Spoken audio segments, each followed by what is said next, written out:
Bonjour à tous et bienvenue à un autre preview pour la saison 2022-2023 de la LNH et cette fois-ci on s'attaque aux Stars de Dallas. Ah, les Stars! On pourrait peut-être être mené à un superfuge en se disant qu'il y a des jeunes et un certain Joe Pavelski qui ont eu des saisons tellement dynamiques sur un point de vue offensif, mais ça n'a clairement pas été une des plus grandes puissances offensives de la Ligue l'année passée. Ceci dit, il y a eu des belles découvertes du côté des Stars de Dallas. Malheureusement, du côté des Stars de Dallas, on a connu une saison que je qualifierais de décevante, dont, entre autres, notre ami Radulov. Radulov qui a connu une saison plus que décevante, puis même qui a pris la décision finalement de retourner jouer en Russie. L'année passée, Radulov, 71 matchs, 4 buts, 18 passes et 22 points pour un différentiel plus-moins de moins 20. Alors pour ce qui est de Radulov, c'est probablement terminé au niveau de la LNH. Brandon Oldby a été so-so. L'équipe de manière générale n'a pas été stable, on va dire ça comme ça. On a eu des belles révélations, mais on a eu certaines déceptions aussi. Ce qui fait que les Stars de Dallas, c'est quand même des jeunes qui essayent de pousser, mais avec des vétérans qui sont peut-être plus nécessairement à un niveau suffisant. On va dire ça comme ça. Alors, du côté des Stars de Dallas, on a quand même procédé à un changement pendant la saison morte et c'est au niveau de l'entraîneur-chef, puisqu'on a décidé de faire l'embauche de Peter DeBoer qui va prendre, mon Dieu, je me souviens déjà plus de son nom, mais en tout cas, Peter DeBoer qui va être entraîneur-chef et sinon le directeur général Nile. En 2020-2021, on se rappelle que c'est une saison écourtée à cause de la COVID-19. Les Stars de Dallas, c'était 23 victoires, 19 défaites, 14 défaites en prolongation, 60 points. On était 17e dans la LNH. L'année passée, on a fini 15e. En gros, on se maintient du côté des Stars, sauf que c'est pas un bon maintien. C'est là où il y a un problème. T'sais. Ici, pour la saison 2020-2021, il faut mentionner que les Stars, ils revenaient d'une finale de Coupe Stanley. Les gars, ils étaient épuisés. Les gars avaient tout donné. Fait qu'il y ait une saison peut-être un peu décevante, c'est une chose. Mais là, on est rendu un an plus tard pour la saison 2021-2022. Ça a été quand même des fois bien, des fois moins bien. Et c'est ce qui fait que l'équipe a été plutôt ordinaire.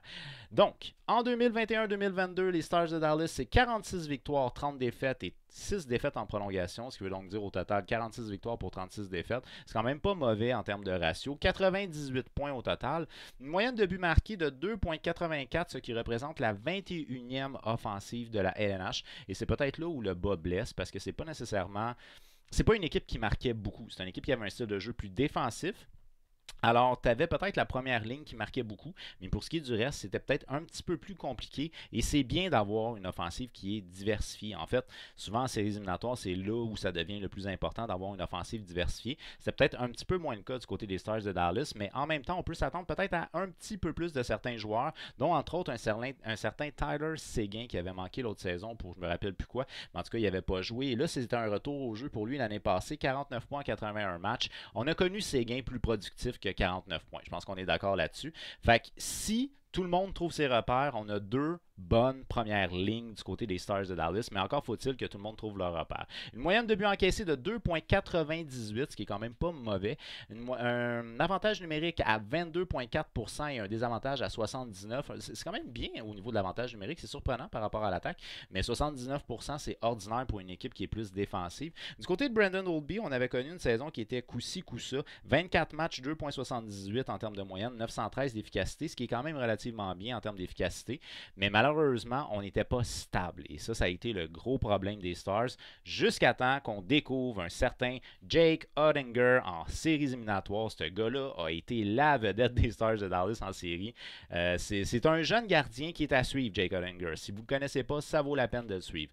On a terminé 7e dans la conférence de l'Ouest l'année passée, 15e dans la Ligue nationale et on s'est fait éliminer en première ronde contre les puissants Flames de Calgary. Mais les Flames de Calgary, honnêtement, ça a été une excellente équipe en saison régulière et c'était une très bonne attaque. Donc, contre une attaque anémique à Dallas, c'était un peu... Je veux pas dire que c'était prévisible, mais c'était proche de l'être, mettons. Fait ça n'a pas été très glorieux, mais ça a été glorieux, entre autres, pour Jake Oettinger. Jake Oettinger, lui, en séries éliminatoires, c'est 7 matchs, 1,81 de moyenne, 954 d'efficacité. Le jeune a 23 ans et il a été une machine en séries éliminatoires. Ça regarde très bien. Et un autre aussi qui a été quand même relativement performant, c'est le jeune Robertson. Robertson, on parle d'un joueur à gros gabarit, qui a quand même une bonne vitesse, puis il n'a pas peur d'aller là où ça fait mal.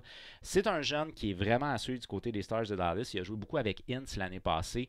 Deux excellents jeunes joueurs de l'organisation qui ont un caractère offensif plus qu'intéressant. Le meilleur en termes de buts l'année passée aura été Robertson, 41 buts. Booyah! 41 buts, 79 points l'année passée. Le meilleur en termes de points, ce n'est pas lui, c'est bien le bon et vieux Joe Pavelski. Ouais, 37 ans, 38 ans d'âge, pas un problème. 81 points en 82 matchs pour Joe Pavelski. Une saison qui n'était pas attendue, on va dire ça comme ça, qui a été très performante. Mais ce qu'il faut mentionner, c'est qu'il jouait avec Robertson et Hintz. Et ces deux-là, je ne sais pas, ils se sont découverts les deux ensemble. Ils ont une chimie qui est intéressante. Fait que lui, il complète le tout. T'sais, il joue avec deux jeunes. C'est un gars d'expérience qui a du leadership. Fait que ça donne ça d'intéressant. Puis, il faut mentionner que c'est pas les gars les plus rapides non plus. Fait que c'est ce qui permet à Joe Pavelski de pouvoir suivre le rythme quand même sans trop de problèmes. Mais il y a aussi le fait qu'on a profité des difficultés de Ben et de Seguin, qui étaient les puissances offensives par le passé avec Radulov, que il n'a vraiment pas connu une bonne saison l'année passée.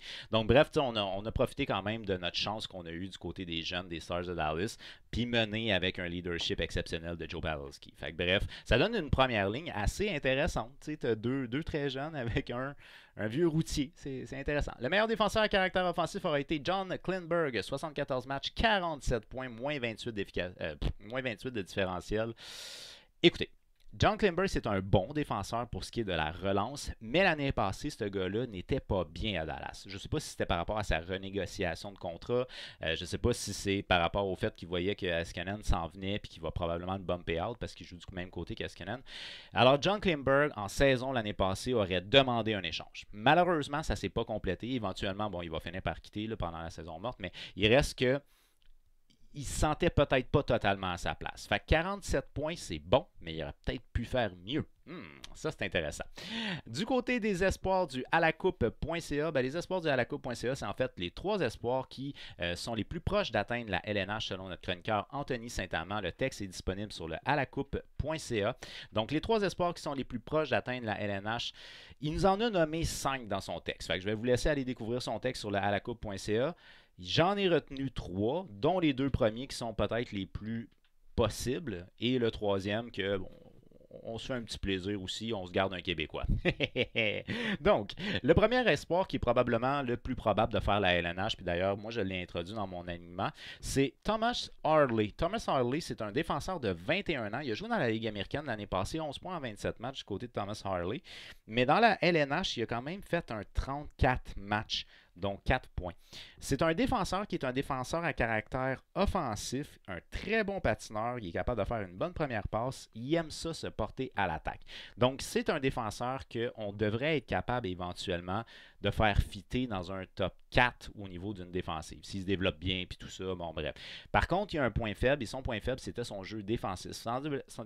Semble-t-il que lors de la dernière saison, il s'est amélioré beaucoup au niveau de son style de jeu défensif, mais que c'est peut-être encore quelque chose qui serait à travailler, ce qui amène au fait que moi, je l'ai placé sur ma 3e paire. Par la suite, on a Ty Dellandrea, c'est un centre de 22 ans. Lui, il a joué dans la Ligue américaine l'année passée, puis quand même, on parle de 23 buts, 27 passes pour 50 points en 68 matchs. C'est un espoir qui est intéressant du côté des Stars de Dallas, parce qu'on parle ici d'un attaquant à caractère offensif qui a quand même déjà joué au niveau de la LNH, parce qu'en 2020-21, il a joué avec les Stars 26 matchs, et il y avait 3 buts et 2 passes. Il y a une certaine expérience au niveau de la LNH, il a réussi à être performant au niveau de la Ligue américaine, mais est-ce qu'il est prêt à faire le saut dans la LNH? C'est un point d'interrogation. Tout dépend de son camp d'entraînement. Et par la suite, comme 3e espoir du alacoupe.ca, on se fait plaisir. On y va avec un Québécois bien de chez nous, Maverick Bourque. Maverick Bourque, c'est un joueur de centre de 20 ans qui a évolué avec les Cataractes de Shawinigan l'année passée. En 31 matchs, c'est 20 buts, 48 passes et 68 points. 68 points! En 31 matchs. On peut dire que c'est un attaquant à caractère offensif. Pour avoir eu la chance d'ailleurs avec le projet à la Coupe de parler avec le directeur général des Cataractes de Shawinigan, ce qu'il disait c'est que l'absence de Maverick, parce qu'il a joué juste 31 matchs, a eu un impact quand même sur l'organisation. Puis quand il est arrivé, il y a eu un impact important sur l'organisation. Puis par la suite, semble-t-il qu'il a très bien performé en ses éliminatoires jusqu'à la Coupe du Président. Et semble-t-il aussi qu'il a très bien fait au niveau de la Coupe Mémoriale. Puis ça, c'est c'est un bon signe parce qu'un jeune qui performe dans des situations comme, par exemple, séries éliminatoires et Coupe mémoriale, ça montre que le jeune est capable de jouer avec la pression. Puis, tu sais, la LNH, point, de jouer dans la LNH, il faut que tu sois performant. Donc, il y a une pression. Fait que c'est un bon signe sur un point de vue professionnel. Par contre, ça ne veut pas dire qu'il va percer la LNH l'année prochaine. Disons qu'à moins qu'il y ait vraiment un super camp d'entraînement, là, mais disons qu'il devrait théoriquement être plus dans la Ligue américaine l'année prochaine. Mais c'est quand même un espoir qui est à suivre du côté des Stars de Dallas, Maverick Bourque. Alors là, ici, on y va avec un alignement qui est un alignement que je propose. Ça ne repose pas sur des entraînements que j'ai vus ou quoi que ce soit. Anyways, les training camps ne sont toujours pas commencés au moment de filmer. Et au moment de filmer cette vidéo-là, Robertson n'est toujours pas signé. Et je ne sais pas du tout comment ça va au niveau des négociations, mais il faut qu'on le signe du côté des Stars de Dallas. Parce que c'est un attaquant qui est un attaquant d'impact, gros gabarit, produit offensivement. Puis, 41 buts. Bon buteur. Fait il faut qu'on le signe du côté des Stars de Dallas, mais je ne sais pas comment ça va au niveau des négociations. Fait que là, moi, je l'ai mis dans l'alignement. Mais ça se peut qu'il ne soit pas là s'il ne signe pas. Je ne sais pas ce qui va se passer d'ici le début de la saison. Alors, en termes de première ligne, disons que je n'ai pas été très original, on va se le dire, mais j'y étais avec la première ligne de l'année passée. Ce qu'il faut mentionner, c'est que l'année passée, on avait Seguin, Ben, Radulov et ça a été décevant du côté des trois. Fait que graduellement, ils ont perdu de leur lustre et c'est surtout la ligne de Hintz, Robertson et Pavelski qui s'est imposée comme étant la ligne la plus dominante au cours de la saison régulière. Fait qu'ils ont gagné leur place au détriment, disons, des anciens, des vétérans. Puis c'est correct comme ça parce qu'il faut quand même amener, il y a un changement de garde au niveau des Stars de Dallas. Fait, bref, ma première ligne, on y va avec Robertson, 79 points, 74 matchs l'année passée, joueur à gros gabarit, qui aime ça aller là où ça fait mal. Un petit peu arrogant de temps en temps, mais c'est correct. Et c'est un excellent buteur qu'on fait jouer avec Hintz, 72 points, 82 matchs l'année passée, une très bonne saison pour le jeune d'ailleurs. Au niveau de sa production offensive, c'est parfait. Et le bon vieux routier Joe Pavelski, 81 points, 82 matchs l'année passée. Je doute qu'il répète une saison de 80 points à l'âge de comme 38 ans, je pense. Quelque chose comme ça. Mais sait-on jamais? Sait-on jamais? On va peut-être trouver quelqu'un d'autre pour jouer avec lui aussi, ça serait possible. En tout cas, par la suite, en termes de deuxième ligne, on y va avec le bon vieux Jamie Benn, 46 points, 82 matchs l'année passée. Le gros power forward ralentit un peu. Peut-être aussi c'est en lien avec le retour de Tyler Seguin. Je ne sais pas pour ce qui est Tyler Seguin, 49 points, 81 matchs. Il nous a habitués à des performances offensives beaucoup plus intéressantes que ça. Mais il revenait d'une année off en lien avec une blessure. Fait que peut-être que ça a été difficile de reprendre son rythme. Peut-être que ça a été difficile d'accepter qu'on n'ait plus la première ligne. Peut-être que... Il y a beaucoup de peut-être. Fait que là, s'il arrive avec une mentalité peut-être plus... je dirais affamé, affamé de temps de glace, affamé de produire, affamé de... peut-être est-ce qu'on va avoir une performance qui va être supérieure à 49 points en 81 matchs pour la prochaine saison. Ça a été plutôt décevant. On parle d'un attaquant ici qui est vraiment un attaquant d'expérience à caractère offensif. Qu'on fait jouer avec, je crois que c'est Denis Gurianov, 31 points, 73 matchs l'année passée. C'est un joueur aussi qui est un joueur qui aime ça se porter à l'attaque, puis c'est un joueur qui est à caractère essentiellement offensif avec une bonne vitesse. On a fait l'acquisition ici de Marchman qui nous arrive des Panthers de la Floride. Je crois que c'est Mason Marchman. Mais de son côté, à lui, c'est un gars qui a un parcours, je dirais, peu orthodoxe. Parce que c'est un gars qui a passé par la ECHL. C'est un gars qui a essentiellement joué au niveau de la Ligue américaine. Là, l'année passée, il a joué avec les Panthers. 47 points en 54 matchs. Est-ce que c'est vraiment ça? Dans le sens que toutes les statistiques des Panthers étaient boostées l'année passée. Ils ont eu tellement une bonne saison puis une production offensive exceptionnelle. Je ne sais pas si vraiment c'est le genre de joueur qu'on va revoir. Parce que puis là, c'est un gros jugement que je fais, mais selon ce que moi j'ai vu, c'est un gars que je m'attends à ce qu'il fasse peut-être une cinquantaine de points dans la LNH pour une saison complète. Je doute qu'il répète un 47 points en 54 matchs. Fait qu'il y a eu une très très bonne saison, mais à savoir, est-ce qu'on pourrait essayer justement de continuer sur cette vibe-là, puis de croire que c'est un gars qui va produire beaucoup, donc de le monter sur la deuxième ligne? Ça serait à voir. Au niveau du camp d'entraînement, si le gars il réussit à se démarquer, ça peut être intéressant. Que je fais jouer avec Fasca, c'est 19 points 77 matchs l'année passée. Et le bon vieux Luke Clendeling, 16 points en 82 matchs. On parle d'un joueur qui est un joueur à gros gabarit, qui joue défensivement, mais qui n'est pas exceptionnel dans ce qu'il fait. Par la suite, sur la quatrième ligne, on y va avec Kivaranta, c'est 7 points 56 matchs l'année passée, un joueur essentiellement de profondeur. Qu'on fait jouer avec Peterson, 17 points 65 matchs, un joueur de profondeur. Et Studnik, 33 matchs et 4 points. En termes de scratch, on y va avec Kero et Dellandrea que je vous ai parlé tantôt. Mais dans le cas de Dellandrea, c'est plus intéressant de le faire rejouer dans la Ligue américaine sur une première ligne avec avantage numérique plutôt que de le faire scratch dans la LNH. Mais ça, c'est mon opinion. Moi, je l'ai mis scratch ici. Au niveau de la brigade défensive, on a des choses qui peuvent être intéressantes parce que tu as quand même des joueurs qui sont vétérans mélangés avec des jeunes. Fait que ça, c'est quand même assez intéressant. Dans le cas de Sutter, on parle quand même d'un gars qui a beaucoup de leadership.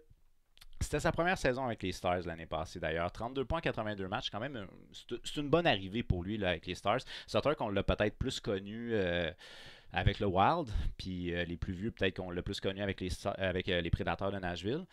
Mais c'est ça, c'est que c'est un défenseur qui est un défenseur qui est d'expérience. C'est un gars qui lit bien le jeu, c'est un gars qui n'a pas besoin d'être nécessairement très rapide, qui a du leadership, une bonne présence physique.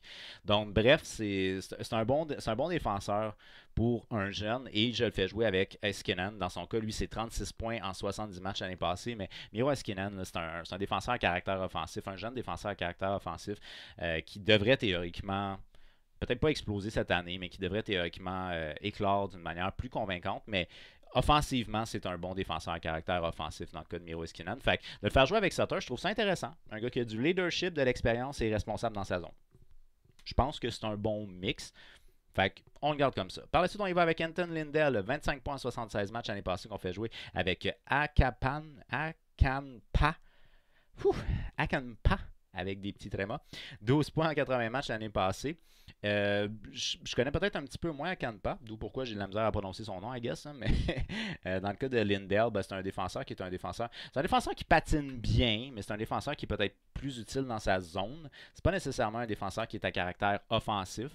Mais c'est quand même un défenseur que je dirais qu'on peut le suivre, c'est-à-dire qu'on peut avoir confiance quand il est sur la glace. Et par la suite, sur ma troisième paire, eh bien, on y va avec Thomas Harley, un défenseur à caractère offensif, 4 points en 34 matchs l'année passée dans la Ligue américaine. C'est un gars qui est à développer, puis son potentiel offensif est intéressant. Donc, ça peut être intéressant de le faire jouer avec un défenseur qui est plus défensif. Et dans le cas présent ici, je le fais jouer avec Colin Miller. Lui, il nous arrive des Sabres de Buffalo, si je me rappelle bien. 14 points en 38 matchs l'année passée. C'est un défenseur à caractère défensif, Miller. Fait que c'est clairement pas un top 4. Là. Ça, il n'y a pas de doute à avoir là-dessus. Donc, c'est un gars qui est bien sur ta troisième paire. Puis, ben, les Sabres, c'est un peu chaotique de manière générale, là, mais c'est un gars qui va être responsable dans ta zone, puis de le faire jouer avec un jeune qui aime ça se porter à l'attaque, qui aime ça pousser un petit peu plus loin dans la zone. Je pense que c'est intéressant. Et en termes de scratch, on y va avec le vétéran Henley. Au niveau des gardiens de but, ben là, au niveau des gardiens de but, on a découvert quelqu'un en séries éliminatoires. Il avait quand même joué 48 matchs en saison régulière, c'est quand même non négligeable. Il avait connu une bonne saison régulière, mais il a connu des séries exceptionnelles. Et c'est ça qui est intéressant avec Jake Oettinger, 48 matchs l'année passée, 2,53 de moyenne, 914 d'efficacité, c'est bien. Mais en séries éliminatoires, il a vraiment explosé. Comme je vous dis, je pense que c'était 900 quelque chose, 954, je pense, en séries éliminatoires, si je me rappelle bien. Exactement. 954 en séries éliminatoires, puis il y a 23 ans, si je me rappelle bien. Ouais, exactement, 23 ans. Fait que ça, c'est un jeune qui est l'avenir du côté des Stars de Dallas. Puis on parle d'un gardien de but qui risque d'être dominant s'il répète le même genre de performance. Fait que c'est assurément ton partant. Il n'y a pas de doute à avoir là-dessus. Tu as un partant, tu as un auxiliaire et c'est Oettinger qui va être ton partant pour l'année prochaine. On espère que ça n'aura pas été un feu de paille en séries éliminatoires, mais quand même, 914, c'est une bonne efficacité. Fait que bref, on est assez confiant là-dessus. Que je mets au niveau de l'auxiliaire, ben, c'est Scott Wedgwood. Scott Wedgwood, il a fait du chemin l'année passée. Il s'est promené. Il a passé des Devils aux Coyotes, aux Stars. Mais le point intéressant, c'est que autant chez les Coyotes que chez les Stars, il a maintenu une efficacité dans les 900 quelque chose. Là, c'est vague un peu, mais il me semble que c'était genre 920 quelques avec les Coyotes, puis comme 913 avec les Stars. Fait que, tu sais, il y a quand même eu une bonne efficacité malgré tout. C'est un gardien de but qui a une technique assez limite, je dirais, mais qui est athlétique. Fait que ça, c'est intéressant. C'est pas un gardien de but qui est éclatant, c'est pas ça que je veux dire, mais c'est que sa technique n'est pas impeccable. Mais il est athlétique, fait qu'il se rattrape. 37 matchs l'année passée, 3.14, 910 d'efficacité, ce qui est quand même pas si mal. Et on termine le tout avec Anton Khudobin. Khudobin, c'est 9 matchs dans la LNH l'année passée, 364, 879 d'efficacité. Mais Khudobin, dans son cas, il a joué beaucoup dans la Ligue américaine l'année passée. On se rappelle que Khudobin a été pendant longtemps là, dans le tandem des Stars de Dallas. Fait que lui, c'est plus fin de carrière. C'est triste un peu comment les choses se terminent pour lui, mais ceci dit, en ce moment, je pense pas qu'il. À moins que Wedgwood vraiment se plante, là Khudobin pourrait peut-être être rappelé ou sinon s'il y a une blessure, mais je pense pas qu'il va être perçu comme auxiliaire. D'après moi, tu as vraiment déjà établi en ce moment Oettinger, Wedgwood, c'est tes deux gardiens qui vont commencer la saison chez les Stars de Dallas. Fait que bref, les Stars de Dallas, c'est une organisation qui mélange à la fois des jeunes avec des vétérans, dans certains cas des vraiment vétérans, plus que juste vétérans. Mais c'est une organisation qui essaye de miser avec ça. Là. Les vétérans soutiennent les jeunes. Ils ont terminé 17e, ils ont terminé 15e dans la ligue dans les 2 dernières années. Fait que c'est une organisation essentiellement de milieu de peloton qui est capable de resserrer le jeu, mais qui manque cruellement d'attaque. Et ça, c'est un problème. Donc, on peut toujours se dire que la production offensive de jeunes va augmenter, donc que Robinson ou Ince vont augmenter, mais est-ce que Ben et Seguin vont être capables d'augmenter eux aussi? C'est un point d'interrogation que j'ai. Fait que pour moi, les Stars de Dallas, c'est une organisation qui ne s'est pas vraiment hyper améliorée. Ils ont quand même perdu Klingberg. C'est un défenseur à caractère offensif important qu'ils ont perdu. Donc, c'est pas vraiment une équipe qui s'est améliorée. Puis s'il y avait de la difficulté au niveau de la production offensive l'année passée, ça risque d'être encore difficile pour l'année qui s'en vient. Donc, pour moi, cette organisation-là est une organisation qui va courir pour une place en série, mais je pense pas qu'ils vont faire les séries l'année prochaine. Sauf si Oettinger sort des petits miracles en saison régulière, puis qu'un rush de fin de saison, ils font les playoffs là, short, sur les fesses. Peut-être. Qui sait? Alors, dites-moi d'après vous, où vont terminer les Stars de Dallas? Est-ce que c'est une équipe de fond de peloton? Est-ce que c'est une équipe qui va courir pour une place en série ou même qui sont confortables en séries éliminatoires? Faites-le moi savoir au travers des commentaires. Si vous avez aimé la vidéo, on n'oublie pas, on y fait un petit j'aime. Si vous l'avez vraiment aimé, vous pouvez la partager pour qu'on soit un maximum de hockey fans pour se jaser de hockey. On n'oublie pas de s'abonner, activer la petite cloche parce qu'il y a d'autres previews qui s'en viennent pour la saison 2022-2023 de la LNH. Un très gros merci d'avoir regardé cette vidéo-là et on se revoit très prochainement. Bye bye.